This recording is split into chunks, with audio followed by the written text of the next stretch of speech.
Selamat malam, salam jumpa dengan saya. Pada kesempatan kali ini saya akan membuat tutorial bagaimana caranya kita menafsirkan right map, entah itu person map maupun item map pada output dari software WinStep ya. Nah, data yang saya masukkan ke dalam WinStep itu, dalam software WinStep itu adalah data dikotomi ya, karena ini adalah soal pilihan ganda terdiri dari 10 responden dan 10 soal pilihan ganda. Nah, untuk tahu bagaimana caranya memasukkan datanya ke dalam WinStep, bisa melihat ke video saya sebelumnya. Jadi di sini saya tidak akan menjelaskan lagi. Nah, ini saya sudah memasukkan data saya. Karena ini adalah data dikotomi atau pilihan ganda, maka kita juga perlu memasukkan kunci jawabannya ya. Nah, untuk memasukkan kunci jawabannya itu kita bisa memilih ini ya. Kita bisa memilih ini ya, tombol ini kita bisa memilih. Nanti akan muncul tulisan key. Nah, lalu kunci jawabannya akan kita isi di sini ya, di atas dari pilihan-pilihan jawaban dari respondennya. Jadi di atas ini. Nah, setelah itu kita klik WinStep. Kita klik WinStep, save control, soal dikotomi kita ganti pilihan ganda, oke. Lalu kita save, yes. Nah, lalu kita tekan enter 2 kali. Nah, ini jadi. Nah, lalu kita pilih output, lalu kita pilih variable map. Nah, beginilah right map-nya. Nah, di right map ini kita akan melihat panjang. Pertama kali kita akan melihat panjang dari logitnya ya. Nah, di sini terlihat logitnya itu dimulai dari plus 3 sampai minus 2 ya. Itu panjang logitnya. Lalu di sini juga kita bisa lihat itu ada person map-nya yang di sebelah kiri dan item map di sebelah kanan. Nah, pertama-tama kita akan melihat person map. Nah, person map ini untuk melihat tingkat kemampuan person atau responden atau siswa ya. Nah, kita melihat tingkat kemampuan siswa. Semakin dia berada di atas dari logitnya, itu berarti kemampuan dia paling tinggi. Nah, di sini terlihat responden dengan kode 04P itu memiliki tingkat kemampuan yang paling tinggi di antara teman-teman yang lain. Sedangkan siswa dengan kode 07L itu memiliki tingkat kemampuan yang paling rendah ya di antara teman-teman yang lain. Lalu kita juga bisa menafsirkan apakah person itu outlier atau tidak.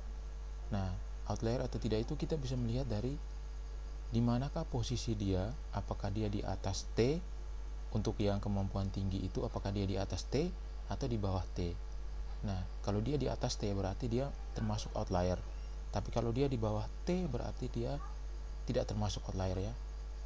Nah, di sini terlihat responden dengan kode 04P itu tidak outlier ya, karena dia masih di bawah P, cuma di bawah T.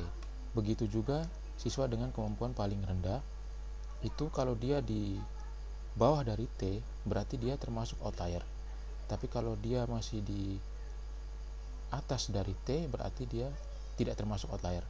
Nah, berarti siswa 07L ini tidak termasuk outlier dan masih bisa dijadikan sebagai responden ya. Nah, sekarang kita melihat yang item map-nya. Nah, item map ini kita untuk melihat tingkat kesulitan item. Jadi semakin ke atas berarti tingkat kesulitan soal itu semakin tinggi. Nah, di sini kita lihat soal dengan kode N10 dan N5 itu memiliki tingkat kesulitan yang paling tinggi di antara soal-soal yang lain. Sedangkan soal N3 dan N6 itu adalah soal dengan tingkat kesulitan yang paling rendah ya. Nah, sama dengan person map-nya, di sini kita juga bisa melihat apakah item itu outlier atau tidak. Nah, ternyata N10 dan N5 itu tidak termasuk outlier karena mereka masih di bawah dari T ya. Begitu juga N3 dan N6 ini tidak termasuk outlier karena mereka tidak di bawah dari T. Oke, selanjutnya kita melihat hubungan antara person dan itemnya. Nah, kita lihat bahwa person 04P dengan 01P dan 09P itu tingkat kemampuan mereka itu di atas dari tingkat kesulitan semua soal. Bahkan soal yang tingkat kesulitannya paling tinggi pun itu mereka di atasnya. Ini kan terlihat di atasnya. Otomatis mereka bertiga ini adalah siswa dengan tingkat kemampuan melebihi tingkat kesulitan dari soal.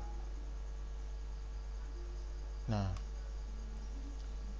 sedangkan kalau kita lihat yang lainnya itu misalnya ya, untuk yang lainnya, yang 7 yang lainnya itu kemampuan mereka itu ternyata lebih rendah ya dibanding tingkat kesulitan soal N10 dan N5. Itu berarti soal N10 dan N5 ini termasuk soal yang sulit untuk mereka untuk dikerjakan oleh mereka. Jadi seperti itu cara kita menafsirkan peta road map ini.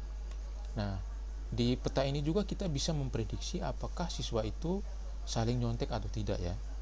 Nah, kita melihat misalnya siswa 03L, 08P dan 10L. Nah, mereka ini kan pada nilai logik yang sama. Bisa jadi bahwa mereka ini memiliki nilai yang sama, lalu soal-soal yang butir-butir soal yang benar itu juga mungkin mereka sama ya. Artinya ada kemungkinan mereka ini saling memberikan jawaban di antara mereka. Nah, untuk bisa membuktikan itu juga kita bisa melihat melalui skalogram ya. Nah, untuk skalogram dan yang lain-lainnya itu nanti kita bisa bahas di video-video saya yang berikutnya. Oke, saya kira sekian tutorial saya mengenai bagaimana caranya kita menafsirkan secara sederhana peta atau road map ini ya. Oke, terima kasih sudah menyaksikan video saya. Saksikan terus video-video saya di kesempatan berikutnya. Terima kasih.